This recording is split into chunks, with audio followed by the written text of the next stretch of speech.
guys, it's Chelsea from The Financial Diet, and this week's video is sponsored by SoFi. And thanks to SoFi for supporting TFD. There's a lot going on in the world of student loans that feels beyond our control, but with the repayment pause ending on December 21st, refinancing your loans could help you save thousands and ease you back into your payment plan. And refinancing with SoFi can help manage your payments while working towards your other financial goals. At TFD, we believe that it's important to know about all of your options when it comes to your student loans. SoFi understands that returning to making payments is a source of anxiety for many, which is why SoFi has committed to paying off up to $100,000 in student loan debt for 10 people, up to $1 million total. If you refinance with SoFi before the end of the year, you're automatically entered for a chance to have your student loans paid off. SoFi's Forget Your Debt sweepstakes is a great opportunity to remember to refinance if it's the right option for you, and even if you don't win, potentially save thousands in the long run. SoFi's Forget Your Student Debt sweepstakes is a great opportunity to remember to refinance if it's the right option for you. SoFi also has tons of benefits, including no fees and exclusively low rates starting at 3.74% APR with autopay for federal borrowers. SoFi members can get a simple online application and full access to their live customer support 7 days a week. SoFi members can also access benefits like career coaching, financial advice, and more, all at no cost. Enter by Sunday, December 31st, 2022 for a chance to win. Click the link at SoFi.com/million in our description box to enter the Forget Your Student Debt sweepstakes, and you could win up to $100,000 toward your loans to help you forget about student debt if you refi today. Terms and conditions apply, void where prohibited. And it's time to buckle up because I'm about to go on a rant again. And today I am sort of inspired to do a bit of a rant, both because of a topic that I touched on lightly via social video /TikTok/Instagram reel, which started a bit of a discourse, as you can see here. Okay, we use the term normalization a lot on the internet, and often for things I just honestly don't even think deserve it. But one thing we are absolutely normalizing for women on social media, and trust me, I am a 30-something woman, and shit like this is absolutely all over my feeds, is content that shows women in heterosexual marriages basically taking on 100% of the domestic labor and having to essentially raise their husband as an additional child. But also because of an interview that I recently did while out filming The Financial Confessions in Los Angeles with author Eve Rodsky, who wrote a book and created a game called Fair Play that's all about sort of correcting the very imbalanced domestic labor sharing in heterosexual marriages, especially once kids are in the mix. Because I think there's obviously two parts of this equation. There are the actual cultural and social phenomena that are taking place in households across the country, and then there's also the sort of objectification of that and the normalization of it on social media. But before we kind of dive into the nitty-gritty, I want to contextualize who Eve Rodsky is, what her book is, which you'll obviously hear a ton more about in the interview I did with her, as well as sort of what brought us to this cultural moment where the results of this domestic imbalance are in many ways worse than they've ever been, but at least the conversation about it is more on everyone's minds. So as it pertains to Eve, as she put it, and again, she goes into more detail in our interview, but she had a pretty specific inciting incident that led her to write the book. I had done the grocery shopping. I was running all these errands on the way to pick up one of my sons, doing contract work at stoplights, and my husband sent me a text that said, "I'm surprised you didn't get the blueberries." I pulled the car over and I cried. It was such a punch in the gut.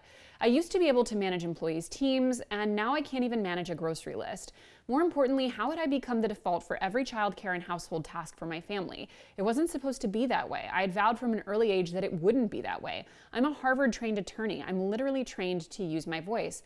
And I kept thinking that if this was happening to me, it was happening to every woman I know. And she pretty quickly found out in doing the research for her book that that is true. The long and short of it is that while it's always been on women to shoulder the majority of domestic labor, again, especially when children enter the picture, there has been a revolution over the past 50 years to bring women into the workplace. And I think there are a lot of reasons for that, both historical and economic. I mean, if nothing else, having effectively twice the people in the labor market as there were before is a great way to depress wages. But while we had this revolution to bring women into the workplace to the extent that now most women have to work to some extent, we did not have a simultaneous revolution of bringing men into the household in a way that they weren't before. So now the modern woman is saddled with having to be full-time parent and full-time employee, which is pretty unprecedented in human history. And it should not be shocking, has led to a bunch of terrible results. As one article put it, while all workers are likely to experience time conflicts, working mothers are especially hard hit because in addition to their paid labor,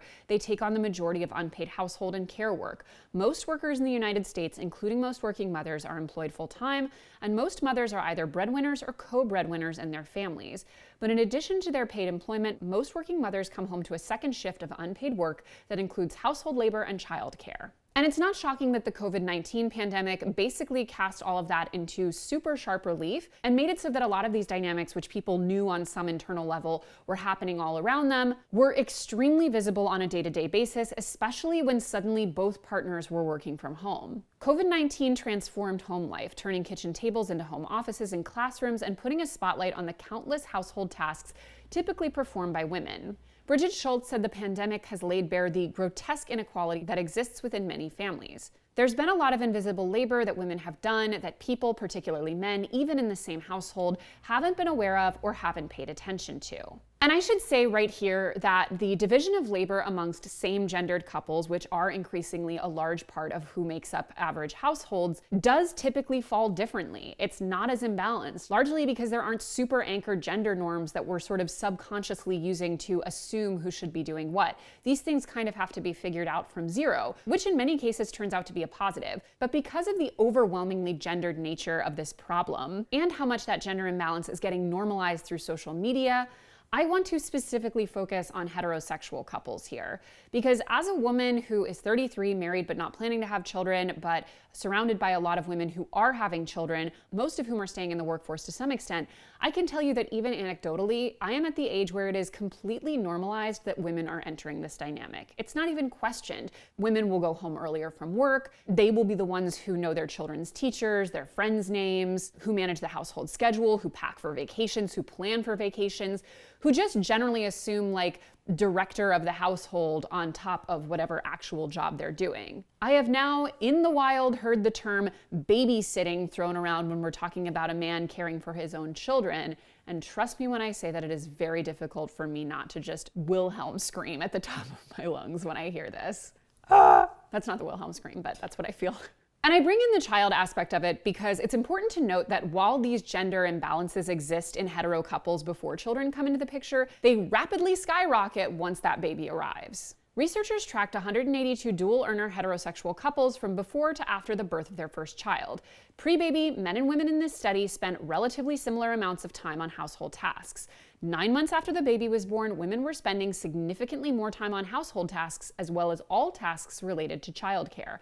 Men spent more time on paid work both before and after the baby was born. And what's very interesting as far as like the psychological burden of this is that both partners in these studies felt that they were actually doing more domestic labor than they were, which is totally understandable when you're dealing with juggling so many pressures at once and probably not able to super closely track your time, and in many cases are totally sleep deprived anyway. But it's interesting to note that men actually way further overestimated what they were doing while doing less. Pre-baby, both men and women actually spent 14.5 hours on housework, but estimated that they spent between 21 and 22 hours. After the baby was born, women spent about 13.5 hours on housework, but estimated they spent 27 hours. Men spent about 9.5 hours and estimated that they spent about 35 hours. For childcare, women estimated they spent 21.8 hours, but actually only spent 8.4. Men estimated they'd spent about 14 and actually reported spending 7.7. And I think the fact that both parties are over-reporting what they do makes total sense, given that if there is already an inherent imbalance, it's easy for those feelings to have to be channeled into other sentiments: exhaustion, resentment, a general sense of unfairness. And in order for men to justify the fact that they are objectively doing less on average, to avoid a huge amount of cognitive dissonance, they probably have to feel like they're doing more than they are. But the reason why this video set me off to the extent that it did, and led me to create the TikTok, which then became this video, and my interview with Eve Rodsky, is that normalization, that sort of like cutesification of the fact that a woman has to not only be an employee and also raise her children, but to some extent raise and manage her husband as another child, is part of what is leading this dynamic to be so universal and difficult to escape. When men perceive that they're doing more than they actually are, a woman simply wanting to assert 50-50 in the household is going to come across as asking too much. And when the idea is that this is just the way men are, oh, men don't know how to change a diaper, oh, men are babysitting when they take care of their own kids, oh, men are heroes when they manage to come home a little bit earlier from work to take care of putting the kids to bed one time that week. We are now unintentionally framing the idea that labor should be divided half and half if both parties are working full time as being unreasonable or going way outside the norm or asking for something that on some level women don't deserve. When I was researching this video, I saw TikTok after meme after relatable tweet about, for example, how a mom prepares for vacation versus how a dad prepares for vacation. The mom was booking the tickets, picking the hotel, planning the activities, writing up the agenda, making the packing list for the family, doing the laundry to pack the bags, packing the bags themselves, making sure that they fit within the travel compliance rules, picking out the outfits for travel day itself, dealing with rental cars, and the list goes on and on and on. Whereas the portrayal of the man was just him throwing 2 t-shirts into a bag and calling it a day. And the comments on these posts are just literally thousands and thousands and thousands of women talking about how, oh my God, so me, so my husband. And I'm sorry, but like, time to go on a murder spree. I don't know. I'm sorry, that's obviously facetious and we shouldn't be murdering these men, but we should be putting them in jail.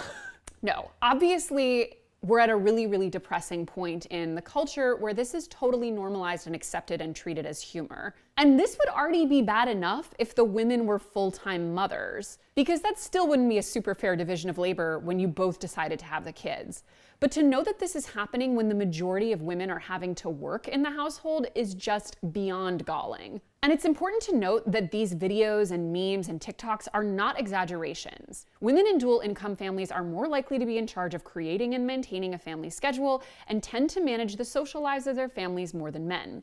One study found that women tend to plan their family's time together, like outings and vacations, and to work more during that leisure time, caring for the children, cooking, etc., than their male partners. And while I think that the sort of contentification of this phenomenon is deeply insidious, and don't even get me started on the fact that, like in the video I showed and in many of the videos I found, the children themselves are part of the content, which, as we've discussed in our previous video about child influencers and child labor, is no coincidence. Content typically performs better when children are featured in that content, which is its whole own can of worms. Even if we weren't just normalizing this by making it into cute content, we're normalizing it as women by absorbing the physical consequences of this and either heavily medicating or heavily self-medicating ourselves as a result. While housework is unpleasant for people of both genders, women who are overloaded by it actually experience more depressive symptoms. This may be due to the emotional burdens rather than the physical burdens of managing social life and childcare. But in fact, as one study found, women and men who feel responsible for household tasks, not those who actually spend more time doing them, have worse cardiovascular health. And nearly 18% of all women in the United States used antidepressant medication between 2015 and 2018, compared to just over 8% of men, according to data released by the Centers for Disease Control. Overall, during the decade between 2009 to 2010 and 2017 to 2018, antidepressant use increased to 14% from 11%. Use increased more for women, to 19% from 14%, than for men, up to 9% from 7%. And that's not even taking into account other types of medication like benzodiazepines and other types of anti-anxiety medication, which are being more heavily used and more heavily used by women specifically, and in that group by mothers specifically. And I want to be very clear that I am not here to stigmatize pharmaceutical use. For many people, these drugs can be life-changing and even life-saving. It is not to say that it is not your right, and in fact, in many cases, the right choice for people to use these medications, obviously under the supervision of the doctor or a therapist. But it should be more worrying to us that so many people are having to rely on these drugs just to go about their day-to-day lives. When we're talking about numbers like that, it's very indicative that something much more fundamental is wrong. And when you look at the idea of putting modern women under the enormous dual pressure of being full-time mothers and caregivers and full-time employees, again, something that has not really happened throughout human history, at least not at this scale and for this duration, it's basically inevitable that women would have to medicate in order to cope with that immense amount of stress, and the fact that at a certain level, there just simply aren't enough hours in the day. And it's also no coincidence that this same kind of content, the women that it resonates with, the circles that it really gets a lot of traction in, are also in many cases that famed wine mom audience. The myth of the wine mom is sometimes a myth. We do see that the data varies in terms of who's consuming more alcohol amongst women and amongst adults in the US. But what's undeniable is that drinking as a way of self-medicating and as providing an escape and a reward for the enormous pressures that women and especially moms are under is very normalized. But even though self-medicating through alcohol to cope with enormous stress is not healthy, it's also worth noting that even amongst that, only a certain class of women can even really afford to be a wine mom. As one article in The Atlantic put it, one of the problems of the wine mom meme is that it has class insularity.